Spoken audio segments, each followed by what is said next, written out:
Donc entre les repas, il doit y avoir un espace d'au moins 5 à 6 heures.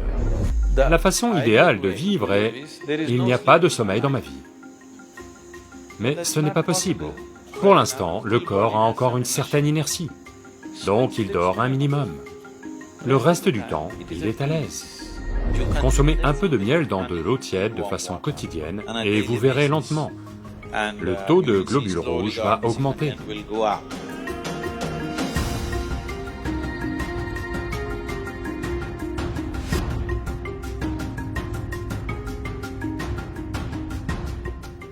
En ce qui concerne la nourriture, l'une des choses les plus importantes dont vous devez être conscient est, à un certain jour, quand vous mangez un certain type de nourriture, quoi que vous mangiez, vous devez consciemment constater à quelle vitesse ça se digère et devient une partie de vous-même.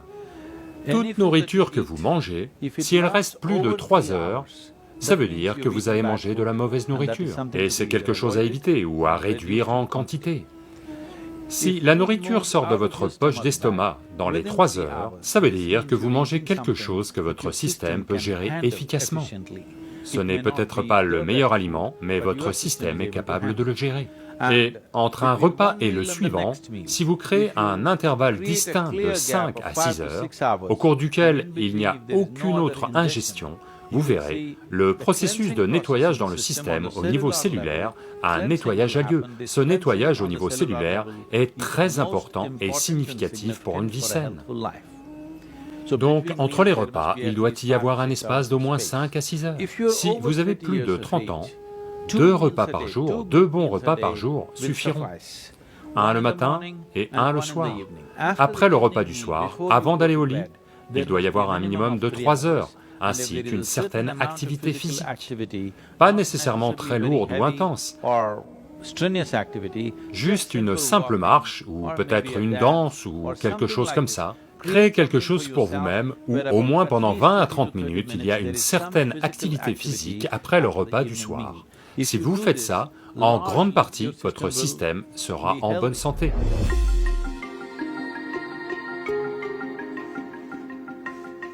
L'anémie veut dire qu'à un certain niveau, le sang a perdu son fer. Ça veut dire que vous avez perdu votre force, d'accord? Vous avez perdu la force dans le corps, vous vous sentirez épuisé, simplement épuisé pour rien. Parce que quand il n'y a pas la quantité requise de fer, votre capacité à transporter l'oxygène à travers le corps est amoindrie.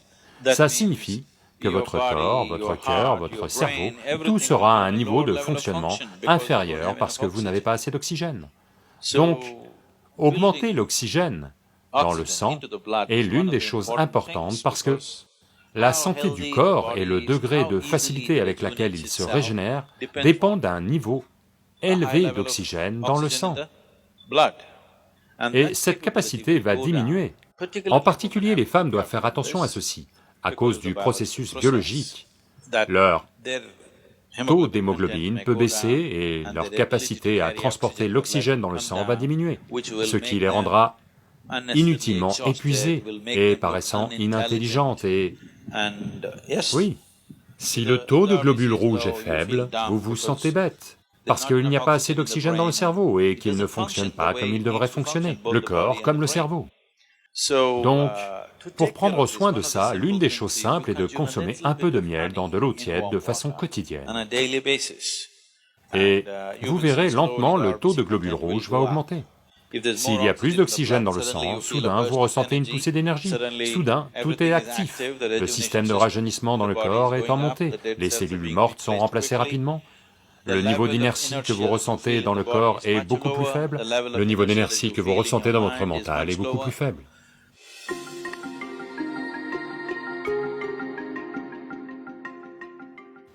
Donc, le miel a différents types d'impact sur le système. S'il est consommé cru, il l'impacte d'une manière. S'il est consommé dans de l'eau froide, il a un autre type d'impact. S'il est consommé dans de l'eau tiède, c'est un type d'impact différent. Ici, on veut le consommer dans de l'eau tiède, parce que on veut que le système se déploie. Si vous le mettez dans de l'eau bouillante, une certaine part du miel deviendra toxique. Donc vous ne devez jamais le mettre dans de l'eau bouillante ou faire cuire le miel. Je sais que dans les sociétés occidentales, les gens font des gâteaux au miel et d'autres choses, ils le font cuire. S'il dépasse une certaine température, le miel deviendra toxique. Donc il doit être mis dans, disons, dans une température qui est buvable. Là vous le mettez. Si c'est bouillant, vous ne le mettez pas.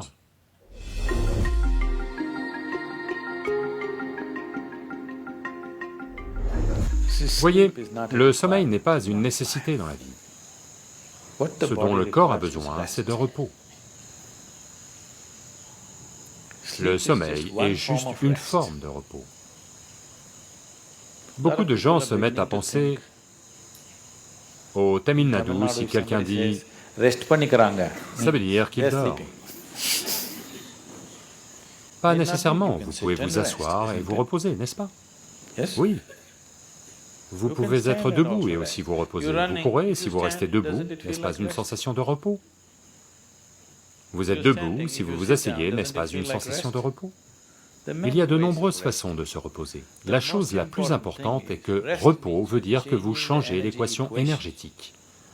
Ainsi, la consommation est réduite, la production continue au même rythme.